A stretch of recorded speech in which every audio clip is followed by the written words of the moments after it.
respected members of the venerated Mahasangha,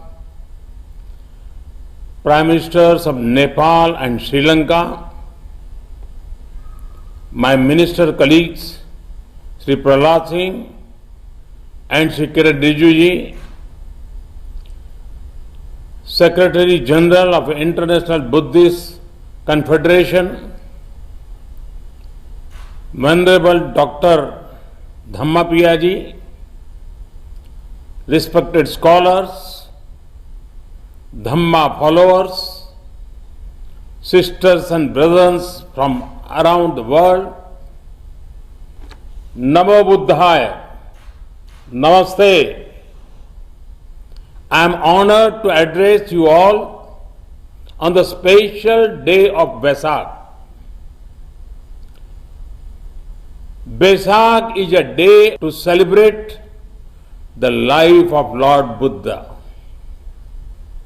It is also a day to reflect on the noble ideals and sacrifices he made for the betterment of our planet.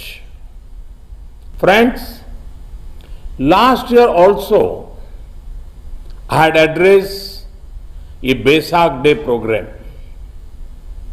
That program was dedicated to all frontline workers leading humanity's fight against the COVID-19 pandemic.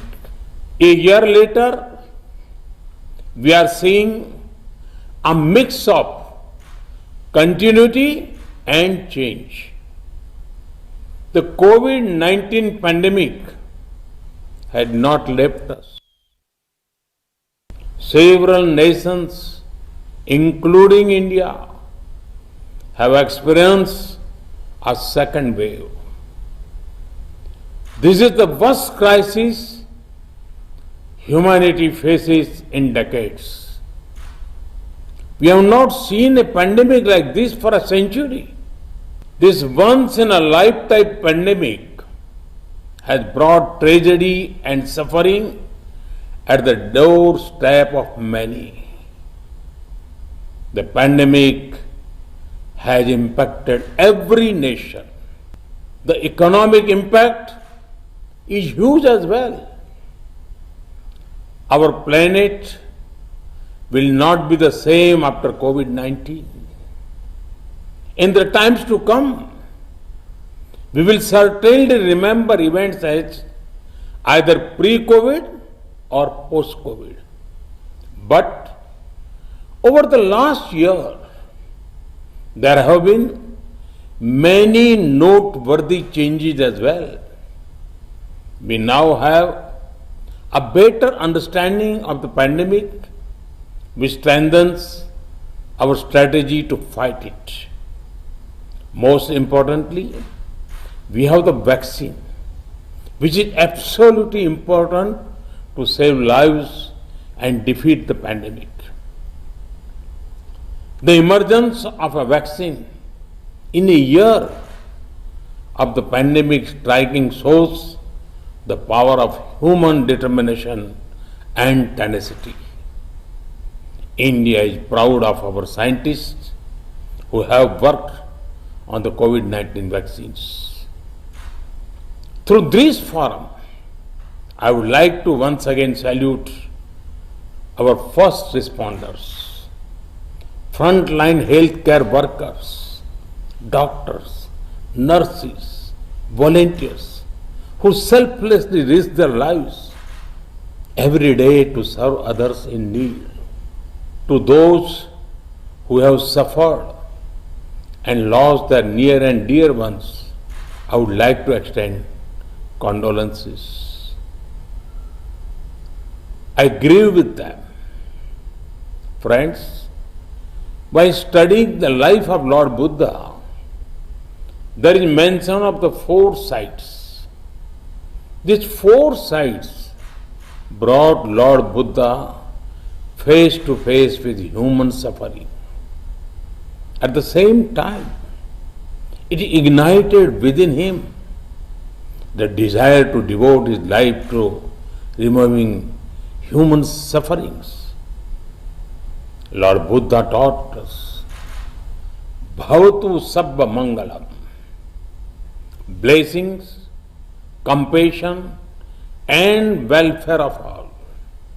In the last year, we have seen several individuals and organizations rise to the occasion and do everything possible to reduce suffering.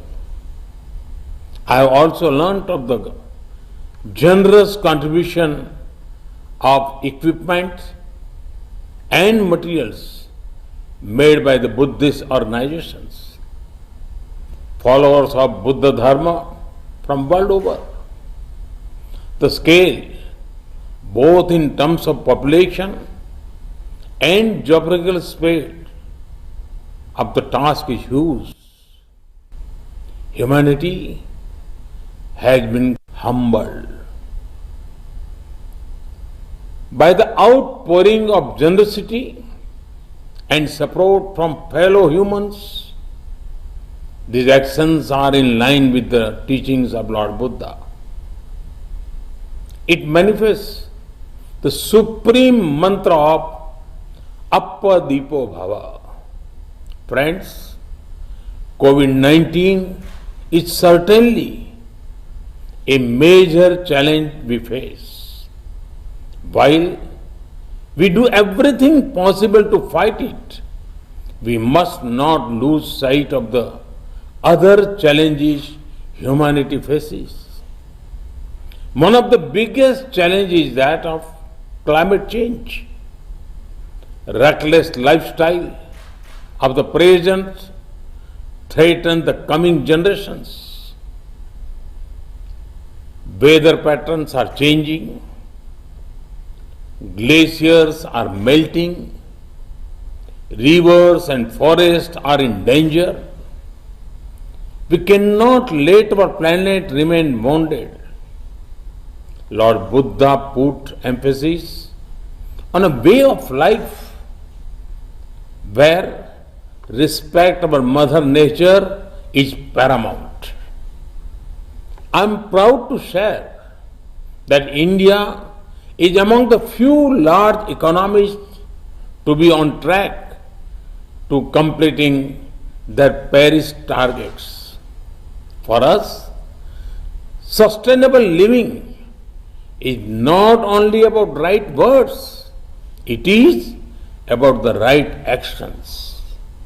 Friends, the life of Gautam Buddha was about peace, harmony, and coexistence. Today, there are still forces remaining whose existence depend on spreading hate, terror, and mindless violence. Such forces do not believe in liberal democratic principles. The need of the hour is for all those who believe in humanity to come together and defeat terror and radicalization. For that, the path shown by Lord Buddha is absolutely relevant. Lord Buddha's teachings and the importance given to social justice can become a global unifying force. He rightly said, Natti Santi Paran Sukham. There is no higher bliss than peace. Friends, Lord Buddha was the reservoir of brilliance of the entire universe. From him, we all could draw light from time to time and take the path of compassion. Universal responsibility and welfare. Mahatma Gandhi rightly said about Gautam Buddha, and I quote, Buddha taught us to defy appearances and trust in the final triumph of truth and love. Unquote. Today, on Buddha Purnima, let us renew our commitment to the ideals of Lord Buddha. I join you all in praying to the triple gem to provide relief from the testing times of global COVID-19 pandemic. Thank you. Thank you very much.